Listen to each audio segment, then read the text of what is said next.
평범한 사람들을 괴롭히는 약점 중 하나는 말도 안 되라는 말을 너무 자주 입에 올린다는 것이다. 그들은 어떤 법칙이 효과가 없는지, 자신이 무엇을 할 수 없는지 이야기한다. 성공을 생각하는 사람들에게는 성공이 찾아온다. 실패를 생각하는 사람에게는 실패가 찾아온다.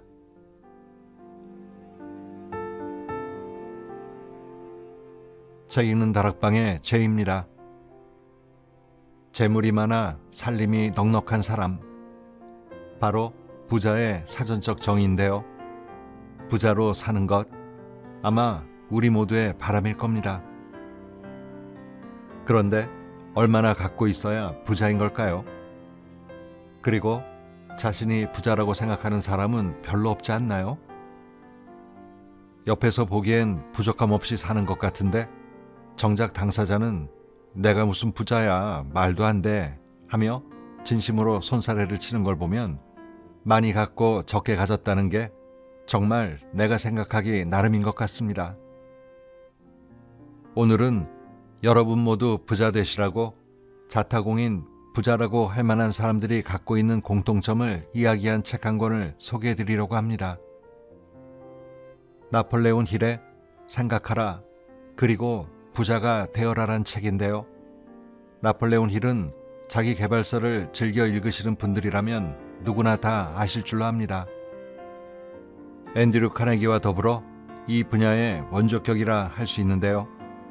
미국 차강 산업의 기반을 닦은 시대의 부호 앤드류 카네기의 성공 철학은 훗날 많은 이들에게 성공에 이르는 지름길을 제시해 주었고, 이 책이 쓰여지게 된 계기가 이 두 사람의 만남으로 시작됩니다. 이 책을 편저한 빌 하틀리가 서문에서 그 이야기를 들려줍니다. 1908년 나폴레온 힐은 밥 테일러스 매거진에서 일하기 시작했다. 당시 미국은 극심한 경기 침체기라서 돈도 일자리도 없었다. 힐의 업무는 유명인들의 성공담을 쓰는 일이었다. 급여는 변변치 않았지만 산업계와 재계의 거물들과 만나 인터뷰할 기회였다. 그 첫 번째가 바로 미국 철강 산업의 기반을 닦은 백만장자 앤드류 카네기였다. 그는 곧 힐의 멘토가 된다.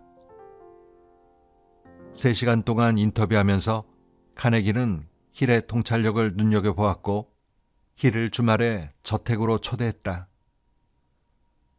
두 사람은 이틀 동안 함께 지내며 이야기를 나눴고, 카네기는 힐에게 누구든 성공의 원칙을 이해하고 실행한다면 위대한 성과를 거둘 수 있다고 말했다.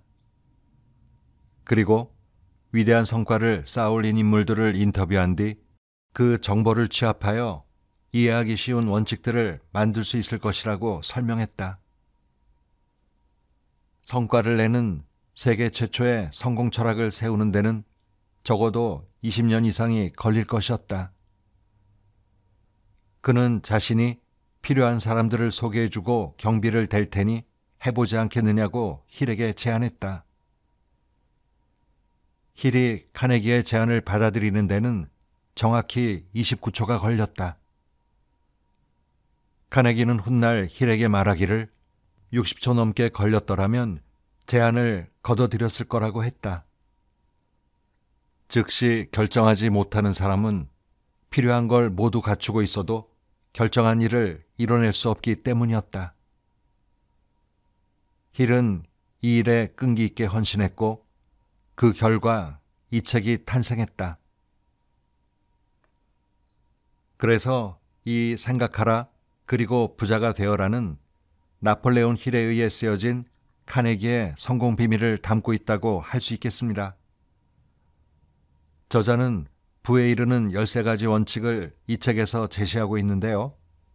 이를 요약하면 첫 번째는 모든 성과의 출발점인 열망, 두 번째는 열망이 이뤄낼 수 있는 것을 상상하고 믿는 것, 세 번째는 자기 암시, 네 번째는 전문 지식, 다섯 번째는 상상력, 6번째는 체계적인 계획, 7번째는 결단력, 8번째는 끈기, 9번째는 조력 집단의 힘, 10번째는 카리스마와 창조성을 만들어내는 성에너지, 11번째는 잠재의식, 12번째는 생각을 송출하고 전송받는 기지국 역할을 하는 뇌, 그리고 마지막으로 지혜를 여는 문인 육감, 이렇게 13가지입니다. 이걸 모두 다 갖춰야 부자가 된다는 얘기는 설마 아니겠죠? 이 원칙의 많은 부분을 가질수록 자신의 일을 성공으로 이끌 수 있다는 얘기일 겁니다. 시간 관계상 이 내용을 오늘 다 소개해드리기는 어려울 것 같고요. 본문에서 부분 발췌하여 소개해드리겠습니다.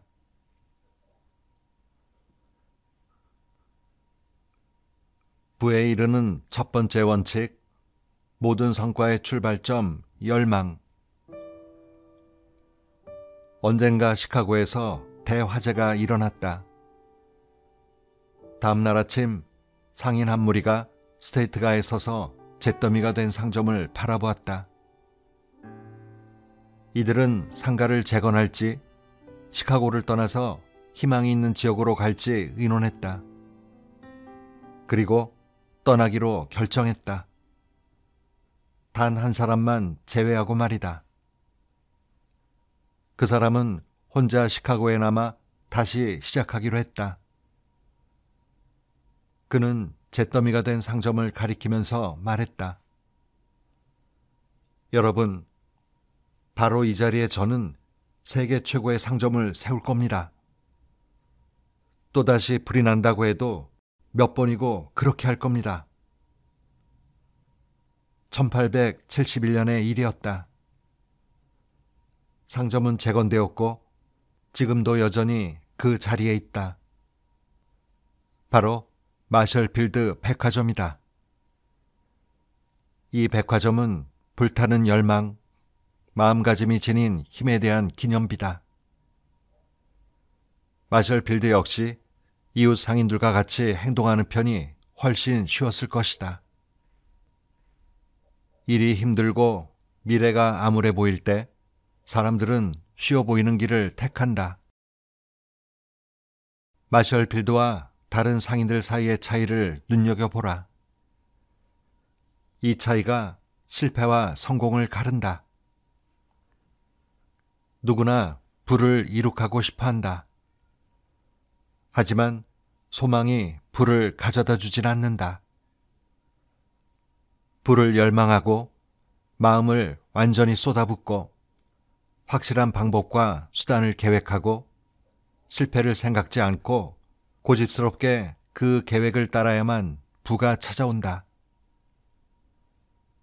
열망 혹은 명확한 목적은 목표 설정보다 상위에 있다. 열망은 인생 전체의 목적을 달성하는 지도다. 목표는 그 길을 따라가는 구체적인 단계일 뿐이다. 필생의 열망 혹은 명확한 목적이 있다면 목표를 달성하는 능력이 커진다. 목표로 다가가는 데 필요한 자원들을 얻기 위해 더 많이 노력할수록 기회를 더욱 기민하게 포착하고 더 신속하게 결정을 내릴 수 있게 된다. 모든 행동은 궁극적으로 이 한 가지 질문으로 압축되어야 한다. 이 목표가 내 열망, 인생의 목적에 도달하는 데 도움이 될까? 목적이 곧 인생이 된다. 그것이 정신에 의식적, 무의식적으로 스며들기 때문이다. 원대한 꿈의 힘. 오늘날에는 아이디어, 실행 방식, 지도자, 발견, 방식, 스타일, 형태, 다양성 등에서 새로운 것이 요구된다. 새롭고 더 나은 것을 요구하는 그 이면에 있는 승리를 거머쥐기 위해 필요한 단 하나의 자질은 바로 명확한 목적이다. 자신이 무엇을 원하는지 알고 그것을 달성하겠다는 불타는 열망이 필요하다. 진심으로 부를 갈망하는가? 세상의 지도자들은 늘 보이지도 잡히지도 않는 기회라는 힘을 이용하고 행동에 나선 사람들이다. 그들은 이런 기회를 잡아 도시, 마천루, 공장, 운송업, 엔터테인먼트 등 인생을 더 빠르고 편리하고 더 낫고 행복하게 만들어주는 편의시설로 치환했다. 불타는 열망은 꿈꾸는 자들의 출발점이자 도약대다. 꿈은 무관심이나 나태함에서는 나오지 않는다. 야심이 부족한 사람에게서도 생겨나지 않는다. 당신이 소망하는 일이 올바른 것이라면 그것을 믿고 앞으로 나아가고 실행하라. 실패할 거야 라는 사람들의 말은 신경 쓰지 마라. 사람들은 실패란 성공의 씨앗임을 알지 못한다.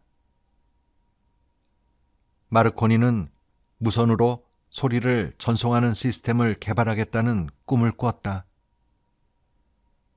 그가 공기 중으로 메시지를 보내는 원리를 알아냈다고 말했을 때 그의 친구들은 그를 정신병원으로 데려가 입원시켰다. 하지만 그는 말도 안 되는 몽상을 한 것이 아니었다. 라디오가 그 증거다. 다행스럽게도 지금은 형편이 났다. 오늘날에는 과거의 마르코니와 같은 사람들은 꿈도 꾸지 못할 기회가 널려 있으니 말이다. 내 말을 믿지 못하겠다면, 최근의 실패로 위축되어 있다면 이제 그 실패를 자신이 지닌 가장 가치 있는 자산으로 만들 방법을 배울 때이다. 성공한 사람들은 대부분 초라하게 시작하고 수없이 마음 아픈 고통을 겪었지만 마침내 목표 지점에 도달했다. 성공한 이들에게 인생의 전환점은 대개 위기의 순간에 또 다른 자아를 발견함으로써 찾아왔다. 우리는 손실이 일어나면 다른 것들 말고 그 손실에 대해서만 생각한다. 하지만 손실을 생각할수록 또 다른 손실이 일어날 뿐이다. 손실에 대해 생각하는 걸 멈춰라. 그 경험에서 얻게 될 이익에 정신을 집중하라. 그 어떤 장애물을 맞닥뜨린다고 해도 자신에게 장애물이 없다고 여기고 패배로 받아들이지 않는 능력이 있음을 깨달아라. 또 다른 자신과 친구가 되어라. 그러면 무엇을 하든 같은 목표를 지닌 친구와 함께하게 된다. 설득의 기술을 자신에게도 적용하라. 아주 유용할 것이다. 시드니 포터는 어마어마한 불운을 맞닥뜨린 후에야 내면에 잠들어 있던 천재성을 깨달았다. 그는 횡령으로 유죄를 선고받고 오하이오주 콜럼버스의 교도소에 수용되었다. 좁고 사방이 막힌 감옥에서 그는 또 다른 자아를 깨닫고 단편 소설을 쓰기 시작했다. 그리고 교도소에서 오 헨리라는 필명으로 잡지사에 소설을 기고했다. 상상력을 사용함으로써 그는 자신이 비천한 범죄자나 낙오자가 아니라 위대한 작가임을 발견했다. 출감할 때 오 헨리는 미국에서 가장 인기 있는 단편소설 작가가 되어 있었다. 무엇인가를 소망하는 것과 그것을 받아들일 준비가 되어 있는 것에는 차이가 있다. 자신이 목적하는 대상을 얻어내리라고 믿기 전에는 그 일을 할 준비가 되지 않은 것이다. 희망이나 소망이 아니라 믿음을 지녀야 한다. 믿기 위해서는 반드시 열린 마음이 필요하다. 다친 마음은 신뢰, 용기, 믿음을 고취하지 못한다. 기억하라. 더 높은 곳을 향하고 부와 번영에 필요한 것은 노력 말고는 없다. 비참하고 가난한 삶을 받아들이지 마라. 한 시인은 이런 보편적인 진실을 시로 노래했다. 내 인생을 1페니에 흥정했더니 인생은 그 이상을 주지 않았다. 그리하여 저녁마다 내 보잘것없는 돈을 헤아리며 간절히 애원했다. 하지만 인생은 정한 것만큼만 주는 정확한 고용인. 한번 삭시 정해지고 나면 견뎌내는 수밖에 없다. 말도 안 되게 적은 삭을 받고 일하면서 배운 딱 한 가지 놀라운 사실은 내가 얼마만큼 삭을 달라고 했더라도 인생이 기꺼이 내줬으리라는 사실이다. 부에 이르는 네 번째 원칙, 전문 지식. 아는 것이 힘이다 라는 말은 틀렸다. 이 말 때문에 그토록 많은 사람들이 혼란을 겪는 것이다. 지식은 단지 재료일 뿐이다. 거기에는 힘이 잠재되어 있을 뿐 명확한 목표를 갖추고 명확한 행동 계획 아래에서 조직되어야만 힘이 된다. 우리의 교육 체계에는 학생들에게 지식을 얻은 뒤 어떻게 체계적으로 꾸리고 사용해야 하는지를 알려주는 지침이 빠져 있다. 많은 사람들이 헨리 포드가 학교를 제대로 다니지 못했기 때문에 무식한 사람일 거라고 추측하는 실수를 범했다. 교육하다라는 단어의 진짜 의미를 제대로 이해하지 못한 것이다. 이는 라틴어인 에두코에서 유래한 말로 잠재력을 끌어내다, 즉 무언가의 내면에 도사리고 있는 것을 개발하거나 끌어낸다는 의미다. 학식이 있다라는 말은 반드시 일반 지식 혹은 전문 지식을 많이 보유하고 있음을 뜻하지는 않는다. 학식 있는 사람이란 마음속의 지혜를 개발하여 다른 사람의 권리를 침해하지 않고 원하는 것을 얻어내는 사람이다. 제1차 세계대전에 시카고의 한 신문에 헨리 포드가 무식한 평화주의자라는 논설이 실린 적이 있다. 포드는 그 표현에 이의를 제기하고 신문사를 명예훼손으로 고소했다. 법원에서 재판이 진행될 때 신문사 측 변호인들은 포드를 증인석에 세웠다. 그가 무식하다는 사실을 판사에게 보여주기 위해서였다. 그들은 포드에게 엄청나게 다양한 질문을 던졌다.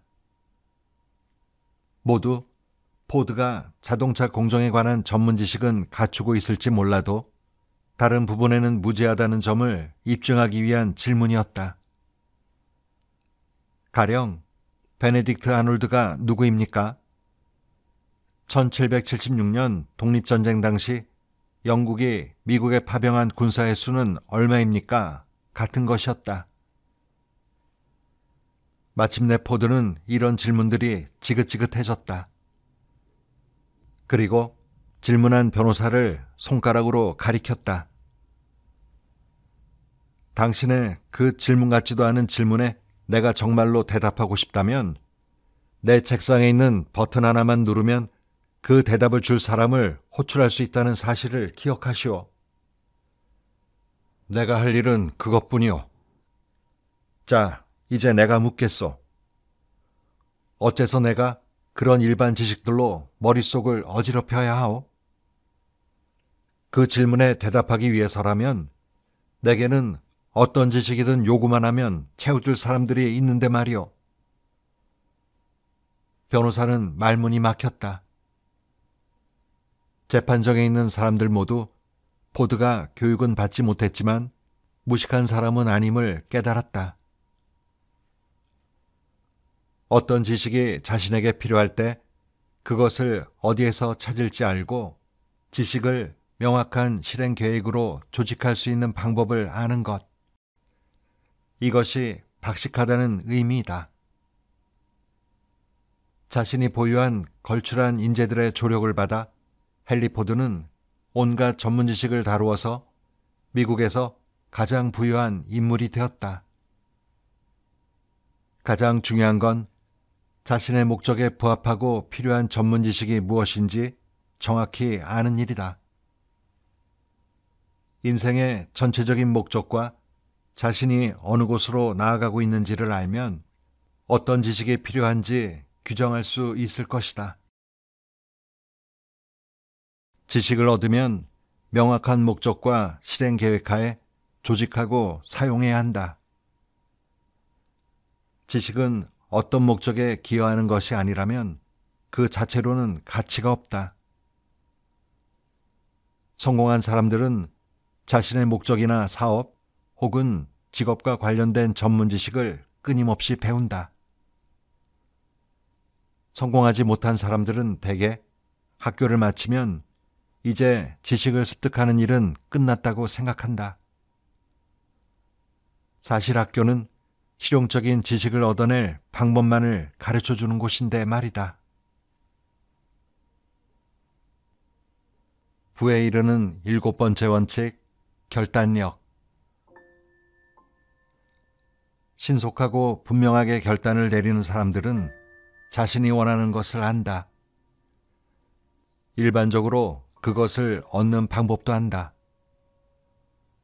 이런 리더들은 언제든 신속하고 흔들림 없는 결단을 내린다. 이것이 그들이 리더인 이유이기도 하다. 세상은 말과 행동으로 자신이 어디로 가고 있는지 알고 있다는 사실을 보여주는 사람들에게 그 자리를 내주곤 한다.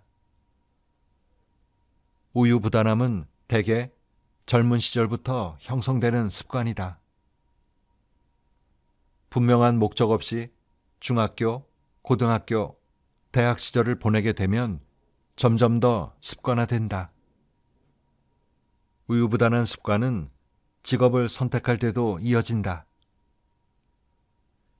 일반적으로 학교를 졸업하고 나서 직업을 찾는다.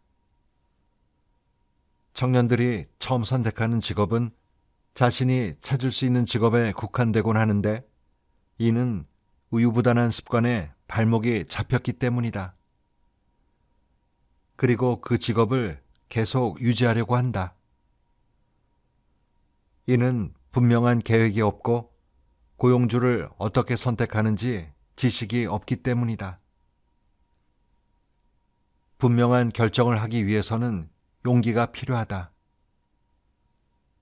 특정한 직업을 취하겠다는 결심, 자신이 요구하는 만큼의 가치를 인생에 지불하겠다는 결심을 하는 데는 목숨까지 걸지 않아도 된다. 거기에는 경제적 자유가 걸려 있을 뿐이다. 경제적 독립, 부, 사업적 지위는 그것을 열망하고 계획을 세우고 요구하는 사람만이 도달할 수 있다. 그러나 그 일에 게으른 사람은 도달할 수 없다. 부에 이르는 10번째 원칙, 성에너지. 세상을 통치하고 문명세계의 운명을 결정하는 것은 바로 인간의 감정이다. 인간은 이성보다는 감정에 더 많이 영향을 받는다. 창조성은 냉철한 이성이 아니라 전적으로 감정에 따라 발현된다. 인간의 정신은 자극에 반응한다. 이런 자극은 열정, 창조적 상상력, 강력한 감정 같은 특성을 북돋운다. 정신이 가장 자유롭게 반응하는 자극은 다음과 같다. 첫 번째, 성적 표현의 욕구. 두 번째, 애정. 세 번째, 명성, 권력, 돈에 대한 불타는 열망. 네 번째, 음악. 다섯 번째, 우정, 동경. 여섯 번째, 2명 이상의 사람들이 서로의 발전을 위해 협력하는 것, 조력 집단. 일곱 번째, 함께 고난을 겪는 것. 여덟 번째, 자기암시. 아홉 번째, 두려움. 열 번째, 술과 마약. 성적 표현의 욕구는 가장 큰 자극으로 정신을 일깨우고 마음을 움직이는 시발점이 된다. 성적 열망이 추동되면 평소에는 발휘하지 못하는 용기, 의지, 끈기, 상상력, 창조적 능력이 드러난다. 성적 표현의 욕구는 무척이나 강력하고 절박하기 때문에 사람들은 목숨이나 명예를 걸기도 한다. 강에 댐을 놓으면 잠시 물길을 다스릴 수 있다. 하지만 강물은 마침내 자신이 나갈 길을 만들고야 만다. 성적 표현 욕구 역시 마찬가지다. 잠시 감추어두고 통제할 수는 있겠지만 그 본성으로 인해 마침내는 스스로 표현할 수단을 찾는다. 성적 표현의 욕구는 타고난 본능이다. 그 열망은 억압할 수도 제거할 수도 없지만 그래서도 안 된다. 하지만 신체와 정신, 영혼을 풍요롭게 하는 다른 출구를 찾아줄 수는 있다. 잘 조정하고 방향을 찾는다면 이 욕구는 문학, 예술은 물론 불을 일구는 데까지 강력한 창조적 힘을 발휘하는 동기부여 요인이 된다. 3,000명 이상의 영업사원들을 훈련한 어떤 강사는 성적으로 자신감 넘치는 사람들이 판매에도 뛰어나다고 말한다.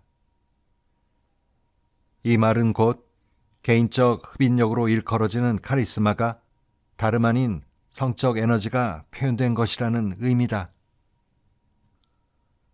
나는 위대한 남성 리더들을 가까이에서 살펴보면서 이들의 성과가 여성으로 인해 촉발되었음을 알게 되었다.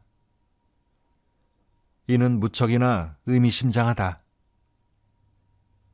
대부분의 사례에서 그 여성은 아내였는데 대중들에게는 거의 알려지지 않았다.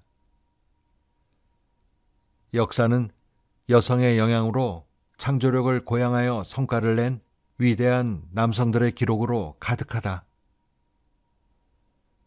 나폴레옹 보나파르트 역시 그중 한 사람이다. 그는 첫 번째 아내 조세핀의 격려로 불굴의 의지와 정신을 지니게 되었다. 하지만 더 나은 판단 혹은 합리적인 능력에 기대어 조세핀을 무시하면서 몰락하기 시작했다. 오래지 않아 그는 전쟁에서 패하고 세인트 헬레나 섬에 유배되는 신세가 된다. 에이브러햄 링컨은 창조적 상상력을 발견하고 이용하여 위대한 성과를 내고 지도자가 되었다. 링컨에 관한 모든 책에서 언급하는 바에 따르면 그는 앤 러틀리지를 만나 사랑에 빠지면서 이런 능력을 발견하고 활용하기 시작했다고 한다. 이는 역사적으로 흥미로운 사실 이상의 의미가 있다. 천재성의 원천으로서 성에너지가 의미 있는 역할을 한다는 단서이기 때문이다. 조지 워싱턴, 나폴레옹 보나파르트, 윌리엄 셰익스피어, 에이브러햄 링컨, 랠프 waldo 에머슨, 엔리코 카루소 등 위대한 업적을 이룬 이들의 삶에서 알 수 있는 사실은 이들이 고도로 발달한 성에너지를 지녔다는 점이다. 전기와 관련 기사들을 살펴보면 다음의 결론에 이르게 된다. 첫 번째, 위대한 업적을 이룬 사람들은 고도로 발달한 성적 본능을 지니고 있었으며 성에너지를 다른 것으로 전환하는 기술을 익혔다. 두 번째, 문학, 예술, 산업, 건축 등 뛰어난 성과를 내고 막대한 부를 일군 사람들은 배우자나 연인으로부터 동기를 부여받았다. 이런 감정에 의해 동기를 부여받을 때 사람들은 한계를 뛰어넘는 실행 능력을 가지게 된다. 따라서 성적 에너지를 전환하는 기술을 창조성의 비밀 중 하나로 꼽을 수 있을 것이다.